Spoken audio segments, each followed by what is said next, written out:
된다 이런 걸 고칠 수가 있어요. 이 증상은 치료하기 어려워요. 장유지 양의 마취를 담당했던 의사 역시 확인 결과 여전히 같은 병원에서 수술에 참여하고 있었습니다. 그런 일이 생긴 거는 어쩔 수 없는 일이고 그 이외 차후의 조치는 나는 최선을 다해서 했고 의사로서 최선을 다했다는 게 나의 즐거웠던 입장이었고 피해자 가족들은 이건 정말 아니지 않느냐고 취재팀에게 묻고 있었습니다. 얼마나 부당합니까? 의사 책임이 있다라고 지금 그 판결이 나왔잖아요.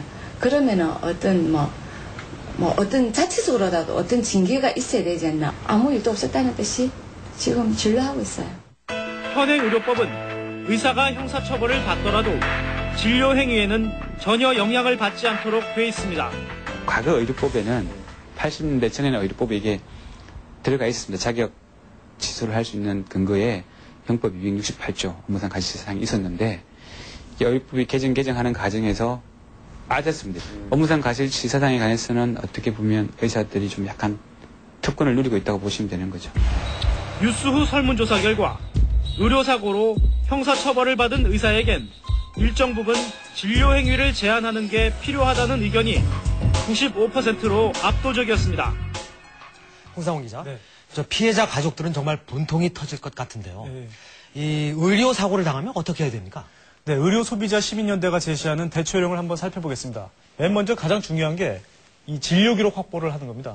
그 다음에 흥분한 나머지 폭력 행사를 먼저 이렇게 하는 경우가 많은데 그 환자 가족들이 이거는 금물입니다. 왜냐하면 역소송 당할 그런 가능성이 있기 때문에. 네.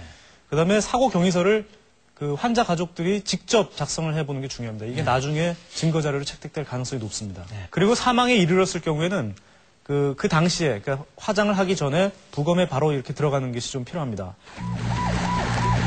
지난 1999년 10월 어느 날 대입 전문 기숙사 학원에서 강사로 일하던 신성애 씨는 오른손 가운데 손가락 끝이 잘려 대학병원 응급실로 급히 후송됐습니다.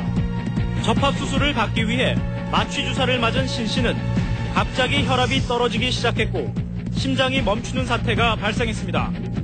이후 약물 투여와 심폐소생술로 혈압과 맥박이 돌아왔지만 기도 확보가 제대로 이루어지지 않아 신 씨는 식물인간이 돼버렸습니다. 신 씨의 아버지 신기찬 씨는 직감적으로 의료사고라고 확신했습니다. 신기찬 씨는 현재 병원을 상대로 손해배상 청구 소송을 제기해 1심에서 승소하고 2심을 진행하고 있습니다. 신기찬 씨는 소송을 준비하면서 그만의 노하우를 활용했습니다. 의료 기록이 변조될 수 없도록 사고가 난 직후 마취 기록지 등에 사인을 해두었던 겁니다. 그때 내가 지혜가 오기를 마취 기록지 밑에다 사인을 했어요. 그럼 회복실에 있을 때 회복실 기록지에 밑에다 사인을 하고. 사인이 들어갔으니까 위조로. 예, 밑에다 사인해놨으니까 못 오지요. 그래갖고 다른 이제 복사를 받았죠. 의료 기록지를 요구하는 것은 환자 측의 당연한 권리입니다.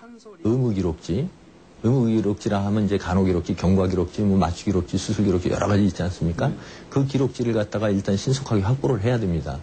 그것은 2000년도 7월 13일부로 의료법이 개정이 되면서 그것을 당연한 권리로서 주장을 할 수 있고요. 그것을 만약에 해태하거나 그런 걸 갖다가 주지 않을 때에는 그 관할 경찰서라든지 보건소에다가 신고할 수 있습니다. 신기찬 씨는 또 사고 후 곧바로 병원으로부터 과실이 있었다는 답을 받아냈습니다.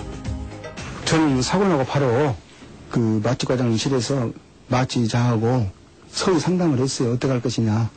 그때 얘가 잘못했다고 자기가 실수하고 잘못해서 사고 냈습니다. 자기가 책임지겠다고 그러더만요. 그래 내용증을 보내가지고 확답도 받아놨어요. 전문가들은 자기 진술서의 중요성 또한 강조합니다. 안전한 보호자가 의료사고 직후에 의료사고에 관한 경위서를 육하원칙에 해가지고 시간대별로 정확하게 한번 작성을 해보는 겁니다. 그 시간대별로 진술을 작성을 하고 날짜를 적고 도장을 찍어 놓은 경우에는 때로는 공정을 받을 수도 있죠. 그렇게 된 경우에는 그나마 가장 가까운 그 어떤 시간 내에 작성한 거기 때문에 재판부에서도 어느 정도 신빙성을 둘 수가 있어요. 그러나 이러한 것들은 사고를 당한 당사자에게 어떻게 대처해야 할지 도움을 줄 수 있는 조언에 불과합니다. 보다 근본적인 것, 어떻게 하면 소모적인 의료 분쟁을 줄이고 합리적으로 빠른 시일 내에 분쟁을 해결하느냐 하는 문제일 겁니다. 홍상원 기자.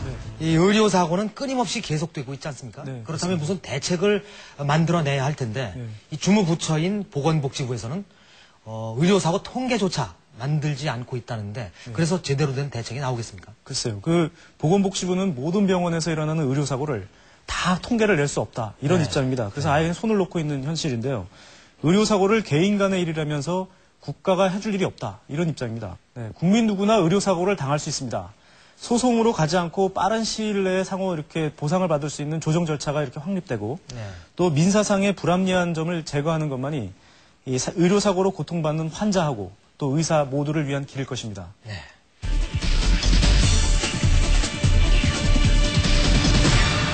의사들이 일부러 의료사고를 내지는 않을 겁니다. 사고가 나는 건 대부분 주의를 제대로 기울이지 않았기 때문일 겁니다. 그런데 국회의원이나 판사, 검사 가족이 의료사고를 당했다는 얘기는 거의 들어보지 못했습니다. 의사들이 이들에게는 신경을 많이 쓰기 때문일 겁니다. 서민이라고 해서 치료비를 깎아주는 것도 아닌데 서민에게도 신경을 써주셨으면 합니다. 뉴스 다음 주에 다시 뵙겠습니다.